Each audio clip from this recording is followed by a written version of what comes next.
नमस्कार दोस्तों, इस पार्ट में आप सभी लोगों का स्वागत है। दोस्तों, इसके पहले पार्ट में आप लोगों ने देख लिया कि किस तरीके से रामायण ज्योतिष हमारे जीवन में कितना महत्वपूर्ण रोल अदा करता है कि अपने जीवन में कोई प्रश्न उत्पन्न होता है तो उसका समाधान रामायण के माध्यम से कैसे प्राप्त हो सकता है। रामायण एक सीख देती है कि जो भी इंसान इस धरा पर आया है उसे अपने कर्म के अनुसार फल भोगने ही पड़ेंगे। जैसे कि भगवान राम या राजा राम या राजकुमार राम धनवान होते हुए, बलशाली होते हुए, सारे पावर होते हुए, लेकिन अपने पिछले जन्म के कर्मों के आधार पर जंगल में जीवन व्यतीत करना पड़ा, दुखों से सामना करना पड़ा, अपनी भार्या अपनी पत्नी किस तरीके से दूर हो जाती है, तो एक सबल इंसान भी भाग्य के लेख के अनुसार निर्बल हो जाता है। यह आपने जान लिया था। कल आपको बता दिया गया था कि ज्योतिष का इसमें दो पार्ट है। एक पार्ट में आपके प्रश्नों के आधार, यानी कि ज्यादातर लोग ज्योतिष के पास इसलिए जाते हैं, उनके मन में कोई प्रश्न होता है उसके समाधान के लिए। तो आपके मन में प्रश्न है और प्रश्न का उत्तर मिलता है। जरूरी नहीं कि हमेशा हमारे मन की ही हो, पॉजिटिव ही मिले, कभी कभी नेगेटिव भी हो जाता है। यानी कि हम चाहते हैं कि मैं दिल्ली शहर में जा रहा हूं, वहां मुझे अच्छी जॉब मिले, अच्छी नौकरी मिले, लेकिन शायद वदी में, किस्मत में नहीं लिखा हुआ है कि आपको दिल्ली शहर सूट करेगा। हो सकता है आपको लखनऊ सूट करे, हो सकता है कि आपको बॉम्बे सूट करे, या कलकत्ता सूट करे, या बेंगलोर सूट करे। तो रिजल्ट आ जाएगा कि भाई नेगेटिव आ जाएगा कि आप जो के लिए यह जाना सही नहीं है। लेकिन आपको जॉब मिली हुई है दिल्ली के अंदर ही और जाना मजबूरी है आपकी, तो ऐसे केस में हम क्या करें कि हमारा दिल्ली में ही जाना सफल हो जाए। उसके लिए दूसरा पार्ट है जिसमें समाधान बताया गया है। एक तरफ आपके प्रश्नों का उत्तर मिलेगा, लेकिन जो उत्तर मिला वो पॉजिटिव भी हो सकता है और नेगेटिव भी हो सकता है। लेकिन अगर नेगेटिव पॉजिटिव है तो कोई बात नहीं, कोई उपाय की आवश्यकता नहीं। लेकिन आंसर नेगेटिव में मिला तो फिर उसको क्या किया जाए कि वो पॉजिटिव हो जाए। उसके लिए फिर ये जो है हमारा रेमेडियल पार्ट हो गया, सेकेंड पार्ट, जिसकी चर्चा हम लोग अगले वीडियो में करेंगे। लेकिन अभी हम लोग चल रहे हैं कि कैसे अपने प्रश्नों का, हमारे प्रश्नों का उत्तर यह पुस्तिका या भगवान राम हमें दे रहे हैं, उसको समझते हैं। तो चलते हैं, अब हम लोग इसको समझते हैं कि हम जो प्रश्न रखेंगे उसमें हमें कैसे उत्तर मिलेगा, हाँ या ना में। ये थोड़ा सा टिपिकल है, लेकिन मुझे उम्मीद है कि आज आपको सब समझ में आ जाएगा।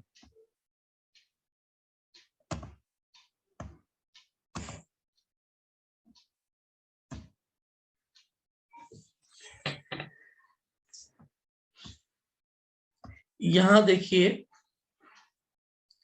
एक चौपाई लिखी गई है सफल मनोरथ होए तुम्हारे, राम लसन सुनि भय सुखारे।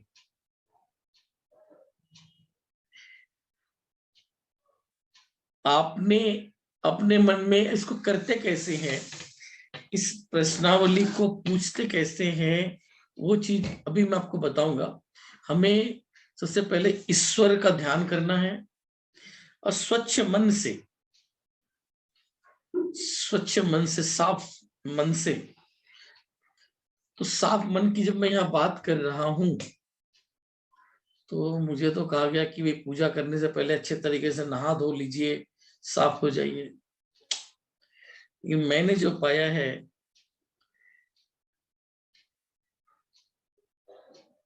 स्वच्छ मन नहाने से नहीं होता। आप स्नान कर लीजिए, हाँ ठीक है, स्नान करने से शरीर तरोताजा हो जाता है, वो अच्छी बात है, उसे आप करें। लेकिन मन का मैल धोइए,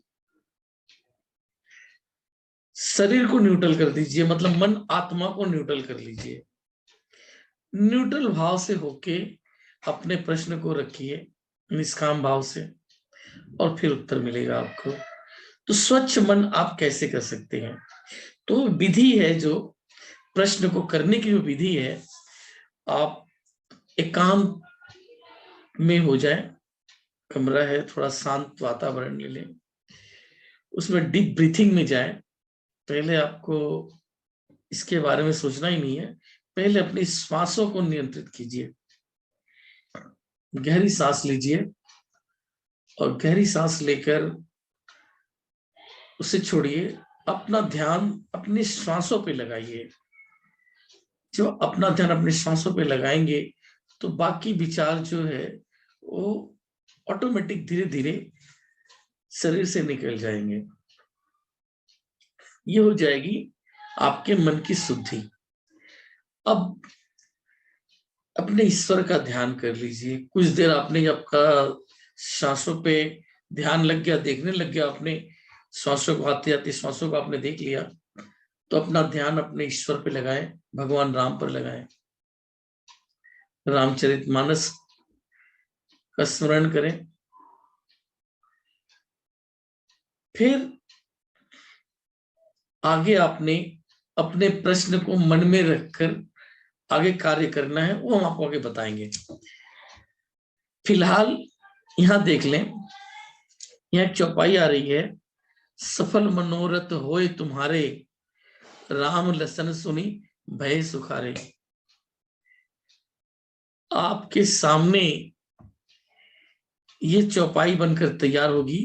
हो सकता है कि इसमें जो ये सारे नंबर जो है अलग अलग दिख रहे हैं, यहाँ पे सटे हुए हो और पूरी ना हो। चौपाई मान ली यहां से शुरू हो जाए, लसन सुनी भय सुखारे, सफल मनोरथ समथिंग, या भय सुखारे सफल मनोरथ, तुम्हारे राम लसन सुनी भय सुखारे समथिंग। ये कहीं से भी चलती हुई, मतलब पहला अक्षर स ना होकर माँ भी हो सकता है, हो भी हो सकता है, तू भी हो सकता है, लेकिन सब जाके आखिरी में इस तरह का एक चौपाई बनकर तैयार होगी। चौपाई कैसे बनेगी और कैसे करना है वो हम आगे आपको बताते हैं। तो जब एक चौपाई बनकर तैयार होती है, मान लीजिए चौपाई बनकर तैयार हुई, सफल मनोरथ होए तुम्हारे, राम लसन सुनि भय सुखारे। तो इसका मतलब क्या है वो समझ लीजिए। ये चौपाई जो है बाल कांड में पुष्प वाटिका से पुष्प लाने पर गुरु विश्वामित्र जी का आशीर्वाद है। राम लखन जी ने गुरु विश्वामित्र के पैर दबाकर सेवा किया, तब गुरु ने आशीर्वाद दिया कि तुम्हारी मनोकामना पूर्ण हो। अब इसका ज्योतिष में फल क्या निकलता है? रामायण ज्योतिष के अनुसार इसका फल प्रश्न उत्तम है, कार्य की सिद्धि होगी, धन की प्राप्ति होगी। तो अगर आपने जो भगवान का नाम स्मरण करके ये निकाला है, ये चौपाई आई है, तो आप की मनोकामना पूर्ण होगी, जो काम आप करने जा रहे हैं उसमें सफलता मिलेगी।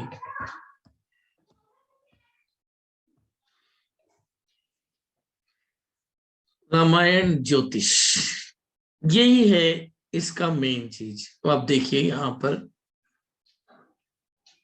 ये आप सब लोगों ने लिखना है।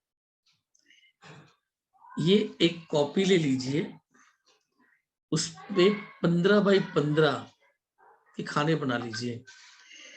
इधर से भी 15, 1 2 3 4 5 6 7 8 9 10 11 12 13 14 15। फिर इधर से भी 1 2 3 4 5 6 7 8 9 10 11 12 13 14 15। ऐसे 15x15 की ये घर बना लीजिए खाने। और उसमें जैसे जहां लिखा हुआ है, यहाँ पे लिखा है सु, ऐसे सु लिख दीजिए। ये प और प्र लिख लीजिए, यहाँ उ लिख लीजिए। ब पर छोटे की मात्रा ये लिख लीजिए, हो लिख लीजिए। तो ऐसे ऐसे जैसे ये लिखा हुआ पूरा आप लोग लिख डालिए। अब करना क्या है, जैसा मैंने बताया था, ये आपने लिख लिया एक कॉपी के अंदर में। यही आपकी हो गई जो ज्योतिषाचार्यों की होती है ना कुंडली, ये होगी रामायण की कुंडली। इसी से चौपाई बनकर तैयार होगी। अब वो कैसे होगी उसको समझते हैं हम लोग।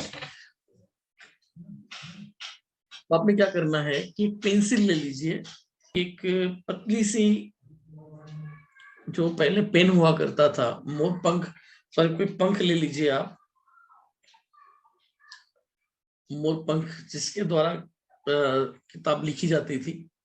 तो पंख या कोई भी ऐसे पॉइंटेड चीज, पेंसिल हो गया, पेन हो गया, जिसमें कि नोक बनी हो, वो आपने लेना है। और वही काम जो मैंने बताया था कि स्वच्छ मन से अपना जो बैठ जाइए और अपना श्वासों को पहले नियंत्रित कीजिए। आपने स्नान किया है नहीं किया है उसका कोई मतलब नहीं। हाँ, सफाई, अपने पेट की सफाई सुबह सुबह उठ के सफाई कर लें तो बेहतर, अच्छा है। लेकिन मेन सफाई जो है वो इसकी जरूरी है, इसकी दिमाग को खाली कर लें, विचारों को दूर कर लें। उसके लिए आप जब श्वसन क्रिया करेंगे, अपना ध्यान सांसों पे लगाएंगे, तो वो विचार रहित हो जाएगा।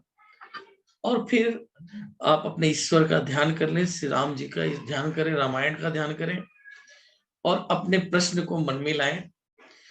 प्रश्न को मन में लाके अपनी आंखों को बंद करें, और वो सलाखा,